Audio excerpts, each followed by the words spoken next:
Form हाऊसला होतो पियुष विलाला. तर वरूनचा birthday cake कापला वगैरे झाला. सकाळी उठलो बोललो चला आता घरी जायला लागेल. कामाला पण जायचं होता. तर घरी पोहोचलो आणि मग डायरेक्टली कामालाच गेलो.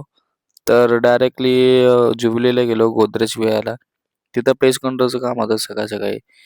दुपारी आलो घरी जेवायला बघतो तर ह्यो आकाश पण सायकल चालवतो. जेव्हा मोठेपणी सायकल चालवायची आदत चालू होते. आता काय हाईट लॉक झाली आणि चालवता-चालवता भाईने त्या वेदूच्या सायकलची ब्रेकची वायरच तोडली. म्हणजे काय आहे बा. नंतर आपला मस्त पास्ता घेतला आणि कसं सेटअप कसा आपला, आहे का नाही? ठीक आहे, पण तरी बादशहा लेव्हलला सेटअप आहे तरी आपला, इज्जत आहे. नंतर मग आपले 10,000 लाईक रीलला आहे का. तर 4,88,000 व्ह्यूज गेलेत त्या व्हिडिओला. काय बोलू भाई, आहे का नाही व्ह्यूज? फेमस तो हो गया आपका भाई. लाईक चांगलेच भेटले. 11,600 लाईक झालेत. व्हिडिओ पण टॉपला गेली. एडिटरला पण इज्जत आहे ना ब्रो. चांगली एडिट केली म्हणून तशी एफर्ट्स आहेत. काय नाही आजच्यासाठी एवढंच आहे. तर भेटूया आपण नेक्स्ट व्लॉगला. बाय.